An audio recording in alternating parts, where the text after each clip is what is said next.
Salut tout le monde, bienvenue dans une nouvelle vidéo avec un jogger Dacia. J'ai avec moi la version extrême TCE 110 avec boîte manuelle 6 vitesses, boîte manuelle 110 chevaux autour de 200 Nm. Aussi dans cette vidéo, nous ferons le test drive et je vous expliquerai tout sur la sensation de conduite sur ce jogger à l'avenir. Restez proches parce que j'aurai aussi l'hybride 155 qui de mon point de vue est la version la plus intéressante, l'un des hybrides complets les plus efficaces que vous pouvez obtenir sur le marché. Mais oui, je suis heureux de pouvoir tester aussi la version entrée de gamme. La voiture commence dans cette configuration avec ce moteur à environ 19 000 eau, la version d'entrée de gamme, mais la version haut de gamme monte jusqu'à environ 27 350 € si je me souviens bien. La version hybride 145 débute à environ 24 900. Mais dans cette vidéo, parce que j'ai avec moi la TC 110, nous allons parler de cette voiture et nous allons parler de la façon de la conduire. La consommation, nous irons en ville sur l'autoroute pour que nous puissions faire un joli mélange ensemble. Vous savez donc à quoi vous attendre de la voiture dans cette configuration que j'ai avec moi. Il vient, comme je l'ai dit, avec 1 litre 3 cylindres en ligne 110 chevaux, 200 Nm, 6 vitesses, manuel consommation, autour de 5,9 litres, VLTP émission de CO2, 135 grammes et la vitesse maximale de 180 km par heure 0 à 115 secondes peut faire. Et il est livré avec une suspension personnelle indépendante à l'avant et semi-indépendante à l'arrière, cercle de virage 11,3 mai et la dégagement au sol 19. Capacité du réservoir de carburant 50 litres. Je ne vais pas parler de tous les autres détails car j'aurai un séparé vidéo revue complète où je vous explique tout car il pleut dehors aujourd'hui. Je commence la vidéo à l'intérieur. Il pleut abondamment aujourd'hui. Cela pourrait légèrement influer sur la consommation. Mais oui, c'est ce que c'est. J'ai le 7 places avec moi. Mec, cette voiture, c'est super spacieuse. C'est l'un d'eux n'est pas l'un des 7 places les plus abordables, super spacieux et super pratiques. C'est l'une des voitures les plus pratiques et abordables que vous pouvez acheter de nos jours sur le marché. Option presque complète. Siège et volant chauffant très efficace. Nous avons des caméras à 360 degrés sur cette version. Je vais vous expliquer plus comme je l'ai dit également dans la vidéo de revue. Mais cela fonctionne très bien et vous aide à vous garer très bien près de la courbe, par exemple ici. Et vous pouvez aussi voir l'avant et l'arrière d'une manière très agréable. La seule chose qui manque à cette voiture est la navigation ici que la voiture n'a pas, mais vous pouvez la connecter avec Apple. J'ai donc mon téléphone sans fil ici, ce qui est génial. Vous pouvez avoir Apple CarPlay, Android Auto ici, super simple et vous pouvez le connecter et cela fonctionne extrêmement bien. Ici, vous avez également les paramètres de conduite, les systèmes d'assistance à la conduite, afin que vous puissiez le configurer comme vous le souhaitez sur la voie des stores d'avertissement de la pièce pour la technologie. Nous désactiverons les avertissements de limite de vitesse ainsi que cet avertissement de l'attention du conducteur et de la fatigue du conducteur. Parce que j'ai l'appareil photo, c'était de moi pour rien. Donc de toute façon, à part cela, vous pouvez également utiliser ces boutons ici pour naviguer vers Paris. Pour ce faire, il faut être connecté. Mais je veux bien, j'ai oublié d'allumer Internet, alors faisons-le maintenant. OK, donc vous devez avoir Internet sur votre téléphone. Essayons de nouveau. Naviguez vers Paris. Cherchons le chemin pour Paris. Actuellement, j'ai l'écran numérique de la version extrême, un écran 10 pouces et un numérique intégré dans la version premium. On trouve ici le mode Eco. Vous pouvez passer en Eco et choisir parmi divers modes. C'est le regard de ceci, c'est le degré d'adhérence qu'ils appellent ainsi sur les surfaces lâches, comme vous le savez, lorsque vous n'avez pas une bonne adhérence, comme la boue, le sable et des choses comme ça. Cela vous aidera à une sorte de légère hors-route. Cela vous aidera à sortir de différentes situations, même si c'est uniquement à la traction avant. C'est génial que vous ayez ce bouton supplémentaire ici sur la version extrême système climatique automatique, ici siège chauffé, et nous conduirons aussi en éco et aussi en mode normal. Je vais donc vous expliquer comment cela fonctionne. Nous avons ce bouton ici où nous pouvons activer différentes fonctionnalités. Vous savez qui est génial afin que vous puissiez personnaliser différentes fonctionnalités. Et à partir d'ici, vous appuyez et ensuite vous avez toutes vos fonctionnalités et paramètres là déjà. Réinitialisons la consommation ou explorons diverses vues, comme celle des itinéraires. Combien de kilomètres à la voiture? Gardez à l'esprit qu'il s'agit d'une voiture neuve jusqu'à 1000 km, donc probablement la consommation sera plus élevée. Et aussi, l'eau, regardez, la température de l'eau du moteur n'est pas à la température souhaitée parce que je viens de démarrer la voiture en ce moment comme 5 minutes avant que nous commencions la vidéo. Mais de toute façon, nous allons le conduire comme ça, des rétroviseurs électriques réglables aussi, ce qui est très utile. Essayons une conduite. Marche arrière, pivot à droite, avancée, puis retour arrière. Donc, ce que j'aime beaucoup dans la voiture en général et aussi sur les modèles Dacia, les modèles à boîte manuelle, c'est bien sûr que nous avons un capteur de stationnement à l'avant et à l'arrière. Au fait, ce que j'aime chez les modèles manuels de Dacia, c'est le fait que ce niveau de vitesse, il est vraiment bien placé ici. Il est vraiment bien placé et vous pouvez changer de vitesse très facilement. Il passe très doucement et facilement dans les vitesses. J'ai l'accoudoir et le pliage des bras parfaitement ici. Ainsi, vous pouvez changer les vitesses extrêmement facilement. C'est qu'une bonne visibilité d'ailleurs, une excellente visibilité autour de la voiture et aussi dans les rétroviseurs, ce qui est également très bon. Le volant est neuf. Vous pouvez voir la nouvelle mise en page et le nouveau tableau de bord cette année de Duster et Bigster et j'aime beaucoup ça, mec. J'aime beaucoup cette mise à jour. Le fait qu'ils se mettent à jour les intérieurs, c'est génial. Nous avons ces volants avec cette belle forme moderne, avec une excellente adhérence. Donc, vous avez une très bonne prise sur le volant et vous avez aussi une très bonne vue à travers le volant dans l'écran sur multimédia et ainsi de suite. C'est vraiment cool.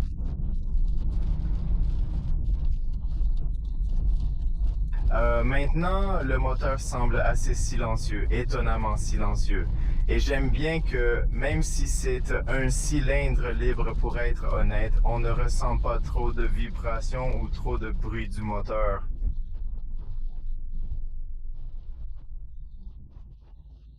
Les essuie-glaces que je remarque fonctionnent également assez silencieusement, donc cela ne me dérange pas du tout, ce qui est également génial. Je crois aussi avoir un essuie-glace arrière, visible peut-être dans le miroir, mais c'est très pratique. Aussi. Donc c'est sympa, c'est très utile quand il est sale et qu'il pleut beaucoup. Les sièges offrent un confort exceptionnel, lavable et très simple à entretenir, même sur cette version. Ils sont brillants ici sur le côté, ici sur l'épaule. La position est vraiment confortable et bien conçue. Cela compte beaucoup à mes yeux.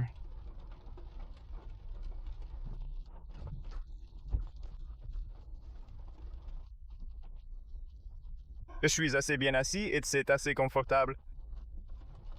Ouais, même s'il pleut, je n'entends pas trop de bruit de l'extérieur. Nous allons rouler avec 22 degrés niveau 1 et vous savez, au début quand je regardais le moteur, 1 litre 3 cylindres, je pensais qu'il était un peu sous-puissant.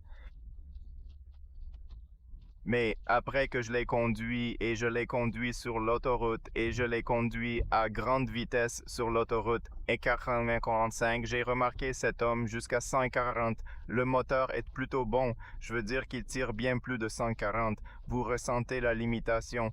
Mais dans l'ensemble, de 0 à 80, de 0 à 100, c'est plus que décent et il semble plus puissant qu'il ne l'est. Vous savez, donc ils l'ont très bien mis en place. Vous verrez quand nous sortirons maintenant sur l'autoroute. Nous avons ici le système d'arrêt étoilé activable avec ce bouton, simple et direct. Donc en ce moment, le moteur est complètement éteint. Avec le frein à main électronique activé ici, vous pouvez le voir en action.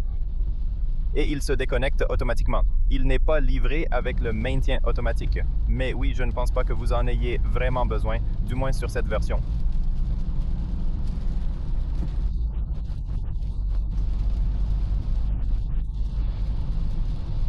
Ouais, vous voyez, les essuie-glaces sont vraiment bons, super silencieux.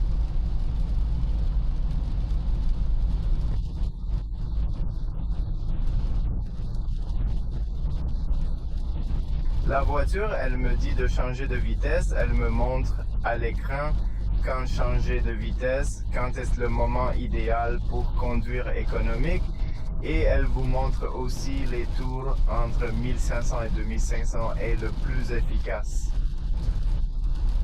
Le style et le mode de conduite maximisent l'efficacité.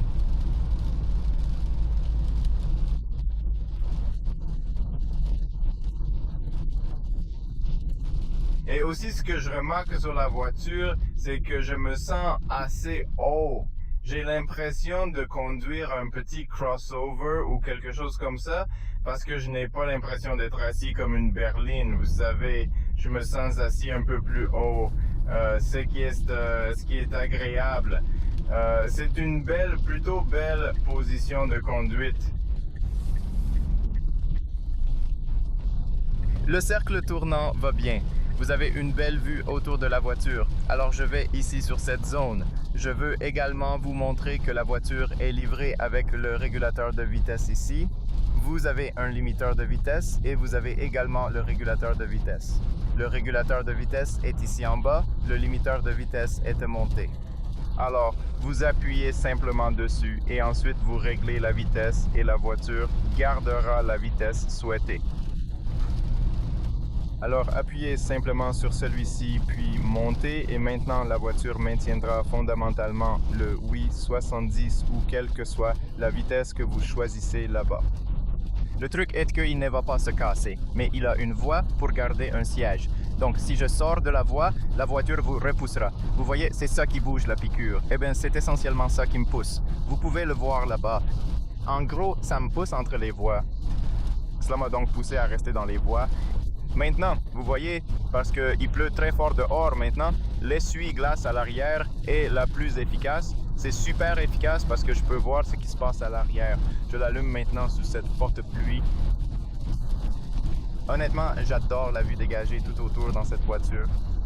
Même maintenant à 80 km/h, même avec cette pluie forte, il ne semble pas être super bruyant et j'aime ça aussi à 90 km/h. On reste à environ 1900 termines là-bas, donc pas trop haut, n'est-ce pas? Il pleut assez dehors. Nous avons des pneus d'hiver 16 pouces jantes. Au fait, toutes les versions sont livrées avec des jantes de 16 pouces.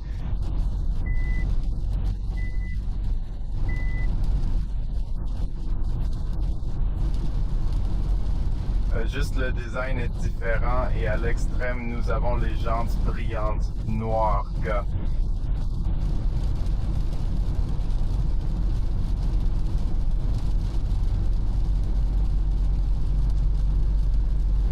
Maintenant, nous allons un peu plus vite.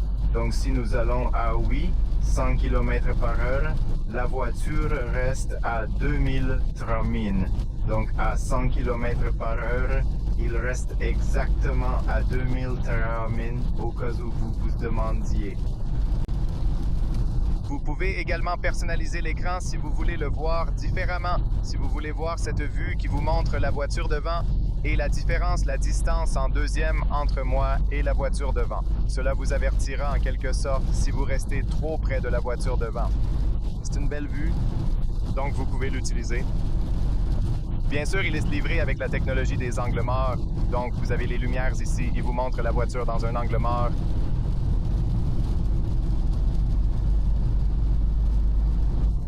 Maintenant, en roulant à 100 km/h, il a une assez bonne stabilité sur la route. L'empattement est assez long. Il est donc assez stable à grande vitesse. J'aime ça. Et aussi, la suspension, elle est assez bien installée. Aussi, pour l'autoroute, vous entendrez un peu de bruit de l'extérieur. Il n'a pas de double verre. Donc, bien sûr, dans ce genre de conditions, vous entendrez encore plus de bruit, même des pneus, même de l'extérieur de la pluie heurtant la voiture. Donc, c'est en quelque sorte normal. Je conduis cette voiture dans des conditions sèches. Une vidéo est disponible sur la chaîne pour en voir plus en détail. Et ouais, le bruit, vous savez, c'est assez décent aussi à des vitesses plus élevées. Et vous savez, jusqu'à 120 km/h, le bruit, c'est décent. C'est plus que bien, je veux dire, pour cette gamme de prix, c'est relativement bon. Maintenant, c'est un moteur à essence pure. Il n'a pas de technologie hybride, il ne peut donc pas récupérer l'énergie. Donc, tout ce que vous faites ici, c'est juste faire comme le frein du moteur et c'est tout. Je veux dire, non, pas de récupération.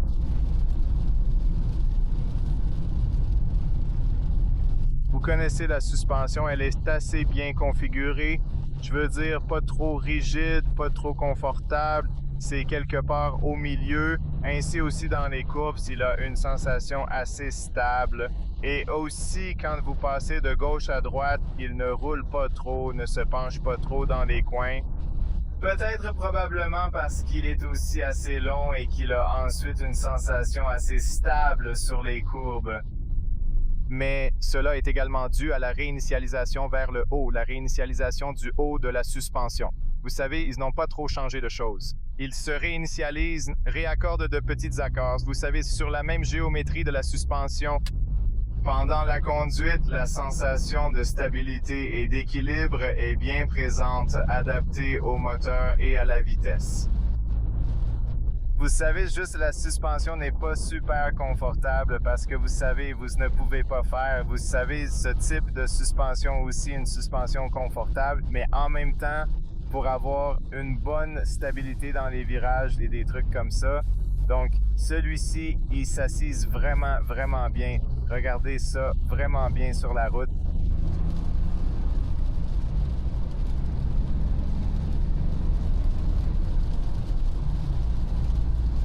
Et le moteur, c'est silencieux. J'aime le fait qu'il ne soit pas très bruyant, même à des vitesses plus élevées. Vous pouvez voir que nous sommes assez bien assis. Et aussi, les sièges vous aident beaucoup car ils ont le support latéral qui est génial.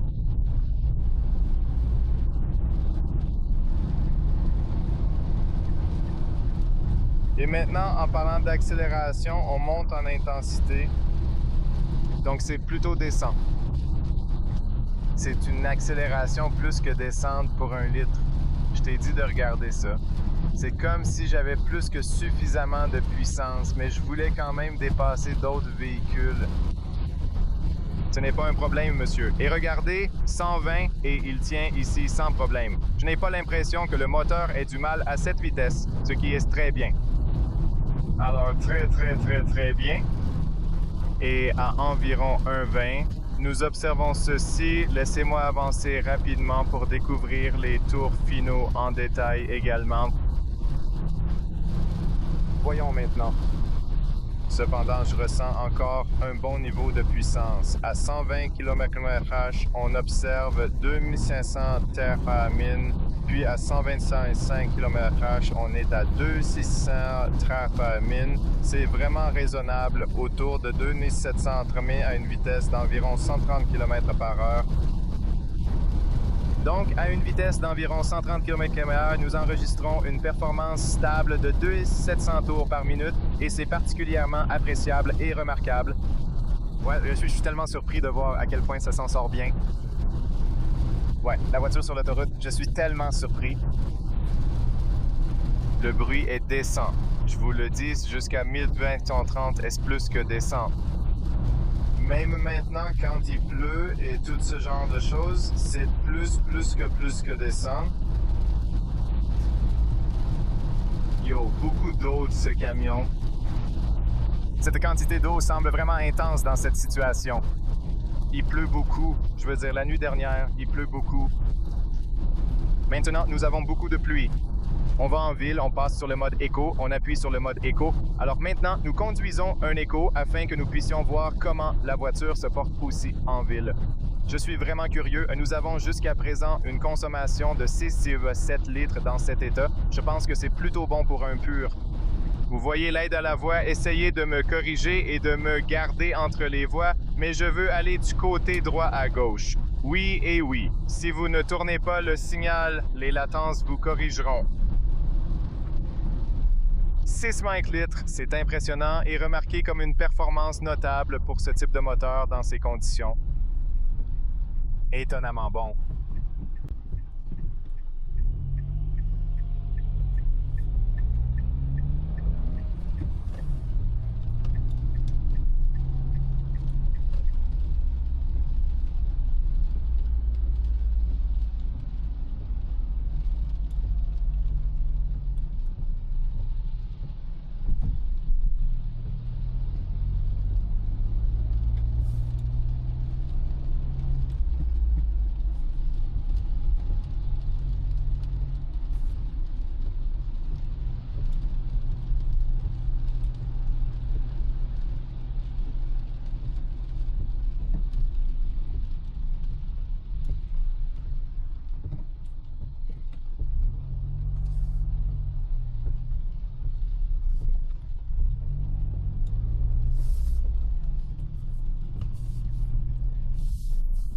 En fait, dans la ville, même si c'est assez grand, il n'est pas difficile de faire le tour des coins. Vous voyez la suspension, elle est un peu plus rigide. Vous savez qu'elle est au-dessus de ces grosses bosses, mais dans l'ensemble, elle va plutôt bien dans les virages.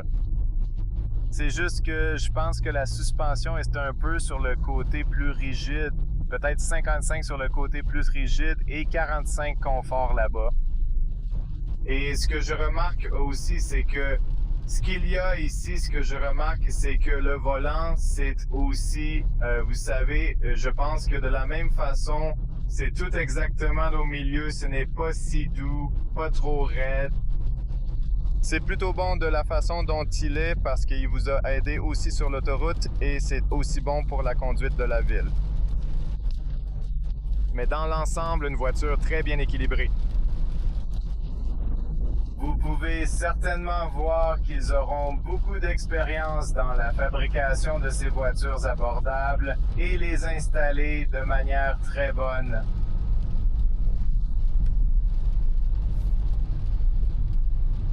« 64, ouais, impressionnant maintenant, nous n'avions pas trop de trafic, mais je vais avoir une vidéo séparée avec la consommation sur les conditions de trafic, donc je vous recommande vraiment de regarder cette vidéo pour voir comment la voiture se comporte dans le trafic super intense et l'une des villes les plus bondées d'Europe. Vous pouvez donc voir là quels seront les chiffres. Donc après cette vidéo, vous savez, nous avons des conditions plutôt bonnes, sauf la pluie, sauf cette eau dans la rue, ce qui va améliorer un peu la consommation. Alors nous ferons un peu contrairement à la roue qui tourne, nous nous arrêterons un peu ou traînerons. Mais l'ensemble était plutôt bon jusqu'à ici.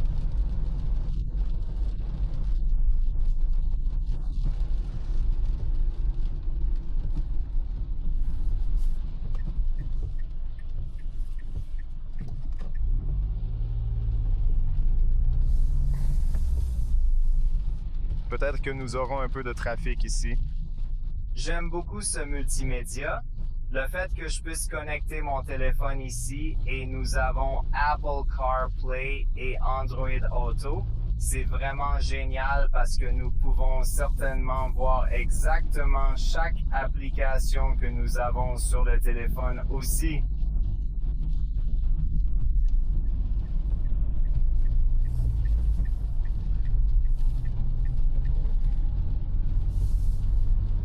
L'air contribue à un parcours légèrement chaotique. Ouais, vous savez, l'autre bonne chose est que concernant la suspension, c'est le fait que vous n'entendez pas trop de bruit de la suspension. Donc la plupart des pièces de suspension que vous voyez sont de assez bonne qualité. C'est pourquoi je vais ici pour vous montrer ça. Donc, vous n'entendez pas le bruit, vous vous sentez un peu plus raide, mais vous n'entendez pas trop de bruit de la suspension de toute façon. Ouais, généralement, c'est une voiture très pratique et accessible, parfaite pour tous.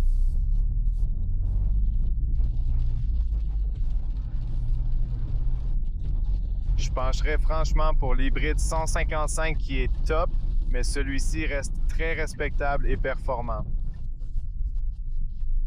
Allons garer ici, par exemple. Je veux encore vous montrer les caméras pour que vous voyez bien leur fonctionnement en marche arrière, fluide et pratique. Maintenant, la caméra est légèrement couverte, donc utilisons aussi les rétroviseurs.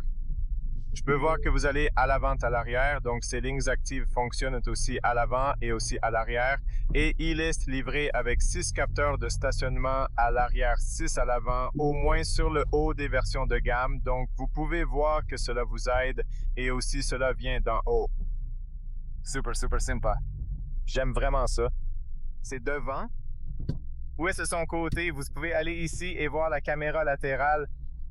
J'ai parfaitement garé et on ne peut pas se garer non parfaitement avec ces caméras. Ils sont vraiment bons. Frein à main électronique 6.5, c'était 6 ou 4 quelques secondes plus tôt, mais oui, 6,5 litres. Je pense que c'est un très bon chiffre pour l'état que nous avions ici. C'est très, très ergonomique. C'est très bien la position de conduite et je pense que c'est toujours une très, très, très bonne voiture pour les gens qui ont besoin d'espace, ont besoin d'une voiture abordable, une voiture pratique. Il a toujours l'air mieux maintenant, il y a plus de technologie. J'adore la disposition, le volant et tout ça, ils sont presque parfaits de mon point de vue. Mais que vais-je choisir et quelle est ma recommandation? Étirez simplement un peu plus votre budget. Je sais que c'est 4 000, 5 000 pour le hybride complet, mais il mérite certainement l'argent.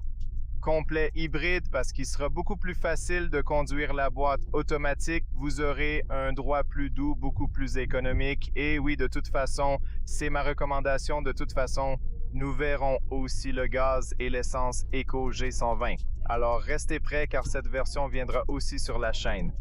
Donc j'espère que la vidéo a été utile les gars, j'espère que vous obtiendrez des informations utiles à partir d'ici. N'oubliez pas d'aimer, partager, abonner. Merci d'avoir regardé, j'apprécie vraiment. Restez en sécurité et nous vous verrons bientôt dans le prochain. Au revoir les gars. Sentez-vous doux, tenez-vous fermement. Pouvez-vous toucher le flash, sentir la lumière? La crème glacée multi-réunion est-elle grande et claire? Pouvez-vous faire confiance à la technologie pour rester prêt? Est-ce que le flux d'air est doux à travers cela? Le confort est-il réel? Pas de princesse. Tu entends le visage ressentir.